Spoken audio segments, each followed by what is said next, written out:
जय श्री राधे मित्रों। जैसे कि कुछ मित्रों का कमेंट मुझे प्राप्त हुआ था कि धर्मगुरु भर्ती के इंटरव्यू में सभी पर्व त्योहारों के बारे में पूछे जाने पर 5-5 मिनट का प्रवचन हमें दीजिए। तो उन्हीं मित्रों के लिए ये 5 मिनट का प्रवचन मैं तैयार करके आपको दे रहा हूं। और यदि आपसे पूछा जाता है तो आप इसको सुना सकते हैं। आप नोट कर लीजिए, याद कर लीजिए। और यदि आपको समय दिया जाता है तो समय से पहले अपना प्रवचन पूर्ण कर लें। समय नहीं दिया जाता है तो तब तक आप सुनाते रहें जब तक आपको रोक न लें। तो मैं आपको आज होली पर्व के बारे में बता रहा हूं। और यदि अभी तक भी आपने चैनल को सब्सक्राइब नहीं किया तो सब्सक्राइब कर लीजिए, घंटी का निशान दबा करके ऑल कर लीजिए। तो आइए जानते हैं होली के बारे में। होली वसंतोत्सव के रूप में फाल्गुन मास की पूर्णिमा के दिन मनाई जाती है। इसे फूलों का त्यौहार भी कहते हैं क्योंकि फाल्गुन मास में वसंत ऋतु अपनी चरम अवस्था पर होती है एवं चारों ओर फूल खिले रहते हैं।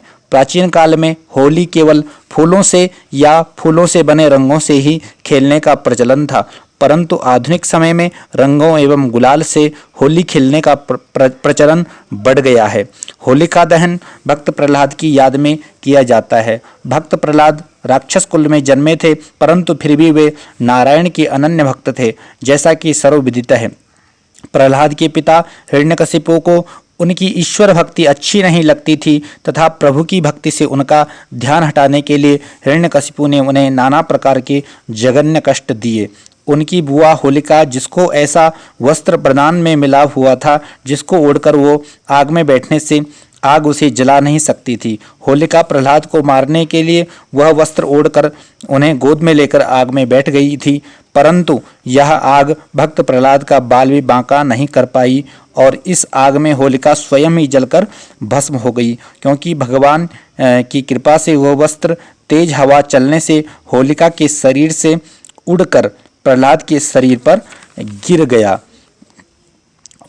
तो मित्रों, यदि होली शब्द का अर्थ देखा जाए तो क्या होता है? इसका अर्थ है जो होना था वो हो गया, अर्थात पिछले वर्ष में जो होना था सो हो गया, अब नए वर्ष को नए सिरे से आरंभ किया जाए। इस प्रकार होली हमारे आपसी भाईचारे, प्रेम एवं सद्भावना का त्यौहार है, जो हमें यह शिक्षा देता है कि हमें नए वर्ष का आरंभ आपसी शत्रुता एवं वैमनस्य भुलाकर नए रूप में करना चाहिए एवं अपनी बुराइयों को छोड़कर नए वर्ष का नए प्रकार से स्वागत करना चाहिए। सच्ची ईश्वर भक्ति इसी में है कि इस दिन हम थोड़े समय के लिए शांत भाव से बैठकर वर्ष भर में हमारे द्वारा किए गए कार्यों का विश्लेषण करें, दूसरों के साथ किए हुए अपने गलत व्यवहार एवं अपनी गलतियों का विश्लेषण करें एवं इन्हें पुनः नहीं दोहराने का संकल्प करें। दूसरों के साथ वैसा ही व्यवहार करने का प्रण करें जैसा कि हम अपने लिए चाहते हैं। ऐसा करना दूसरों के लिए ही नहीं बल्कि हमारे लिए भी लाभदायक होता है, क्योंकि कर्म सिद्धांत के अनुसार सद्व्यवहार एवं सदाचार का फल सदैव शुभ एवं लाभदायक होता है। अब हम जानते हैं इस पर्व से हमें क्या शिक्षा, क्या मैसेज मिलता है। यह कथा हमें यह संदेश देती है कि दूसरों का बुरा करने वालों का ही बुरा पहले होता है तथा जो अच्छे एवं बुरे दोनों समय में प्रहलाद की भांति ईश्वर में अटूट विश्वास रखते हुए अपना कार्य करते हैं, उन पर अवश्य भगवत कृपा होती है। होलिका दहन बुराइयों के अंत एवं अच्छाइयों की विजय पर्व के रूप में मनाया जाता है। काम, क्रोध, लोभ, मोह, मद रूपी राक्षस होलिका रूप में हमारे अंदर विद्यमान है। होलिका दहन यह संदेश देता है कि मनुष्य को इन दोषों का त्याग करना चाहिए तथा ईश्वर की भक्ति में मन लगाना चाहिए।